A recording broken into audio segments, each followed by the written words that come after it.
ha ha ha! Welcome to October Horror Fest, bitches. I'm Uncle Freddy. Do you remember 90s horror? Because I sure as fuck do. Do you remember I Know What You Did Last Summer? The one about those kids that killed the guy and he comes back for revenge? Well, you're about to remember it now. Ha ha ha ha.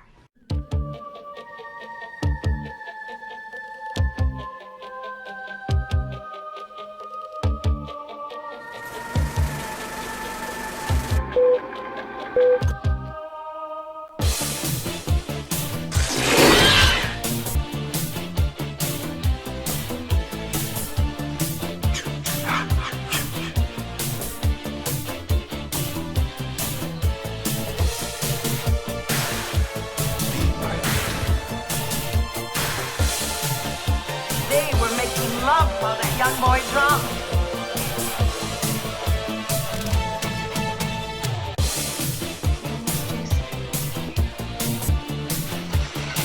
Trick or treat, motherfucker.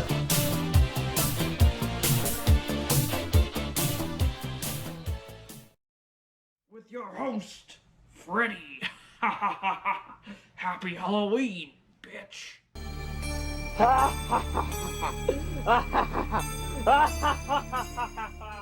On today's episode, I'm taking a look at I Know What You Did Last Summer, the cliched 90s classic that's pretty much Scream, but not Scream.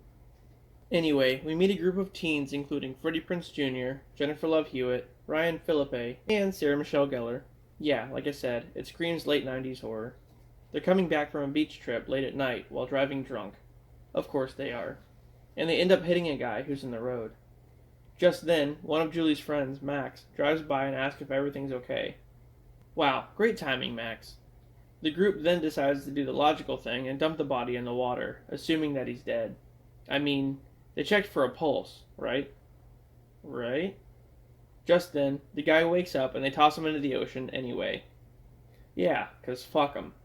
Following that, they make a pact to never mention it again. 1 year later, Julie comes home from college and receives a letter that says, I know what you did last summer. Ooh, spooky. The group reunites, having separated over the past year, and assumes that Max wrote the letter. So Barry confronts him and threatens him, only for Max to get killed shortly after that by a guy with a hook. Oh shit, is Candyman in this?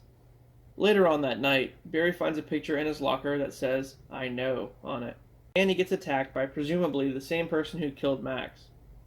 Julie does some digging and finds out that the guy they hit was named David Egan, so they go to meet his sister, Missy. She tells the group that it took a long time to get over his death and that one of his friends, Billy, showed up at one point to pay his respects. Oh, so this Billy guy's the killer, huh? Or is it David? Nah, it's Candyman. The next part is a bit creepy, though. So as Helen's sleeping one night, the killer breaks in and cuts off some of her hair, and writes the word soon on her mirror. Well, it's not that bad. Maybe he's making like a Hey Arnold statue of her in his closet? I don't know. The following morning, Julia finds Max dead in her trunk, wearing Barry's jacket. Uh-oh. So they confront Barry about it, and he says he got a letter too, and got attacked. Well, I don't know, Barry, it's not looking good, man. Julie goes back over to Missy's house, who now says that David committed suicide because his girlfriend died in a car accident. But something seems off, because the writing on the suicide note that she has matches the writing on all the shit that they've been getting, so that's weird. A while later, Helen is participating in a beauty pageant when Barry gets murdered right in front of her. But no one else sees it happen. She rushes over to where he was, and the killer is gone. Then, Helen gets escorted home by a cop, but the killer catches up to them and kills the cop, leaving Helen to flee to her sister's store, where, yes, the killer kills her too. Helen gets thrown through a window and almost gets away, but the killer slashes her to death right next to an ongoing 4th of July parade. Meanwhile, Julia uncovers the identity of the killer. His name is actually Ben Willis, who's the father of David's girlfriend. He killed David believing he was responsible for his daughter's death in the car accident. So Julie goes to warn Ray about what she found out, but finds Ben instead, who knocks her out and takes her on a boat. Once she wakes up, she finds articles and photos of her and the group pinned up everywhere. Ben chases her around the boat until Ray shows up to save her. He uses a rig on the boat to rip off Ben's hand and throw him overboard. Another year later, Julie is in college and about to shower when she finds the words "I still know" written on the door right before someone crashes through it. The end. Well, like I said, it's a 90s horror classic. The twist of who the actual killer was pretty misleading.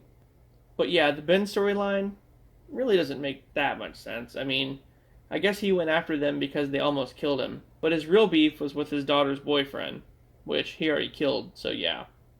Anyway, join me tomorrow as the Hook Killer returns. I'll see you then.